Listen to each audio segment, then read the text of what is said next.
Hello guys नमस्ते। आज चाहिँ हामी रोज हानिकाको लागि आएका छौँ। रोज हानिका चाहिँ तपाईँको यो नारियाको छेउमा पर्दो रहेछ, नारियामा पर्दो रहेछ। अनि त्यस सँगसँगै हामीले लेबनन र इजरायलको बोर्डर पनि देख्यौँ। अनि हेर्नुहोस् होला The border. Yeah. Okay. There is some of army of Israel here over this gate, and after this gate, 105 kilometers from here, from this point, it's a Jerusalem, and 120 kilometers only, it's Beirut. Beirut is the capital of Lebanon. Okay, so 120 kilometers only. Beirut. Beirut. Yes. So it's been like almost at Tel Aviv.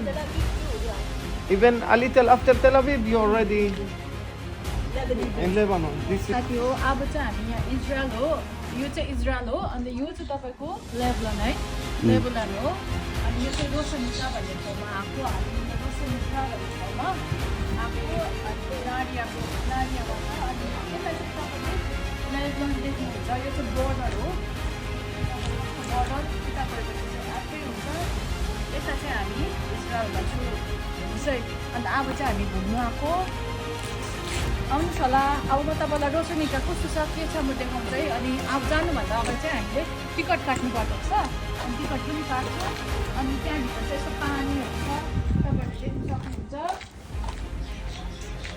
देख्नुभयो होला होइन border लेबननको बोर्डरको get देखाऊ Lebanon border यहाँ रोश हानिका भन्ने जग्गामा छौँ हामी अहिले है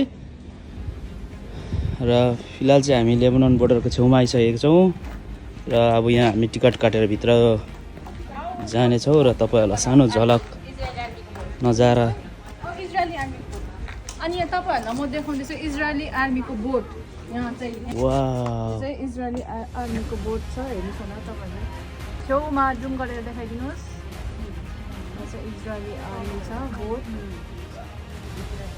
आर्मीको बोट हो अन्त साथी हो रोज हानिका जानु लागि चाहिँ हामीलाई चाहिँ यस्तो गाडीमा लाँदो रहेछ।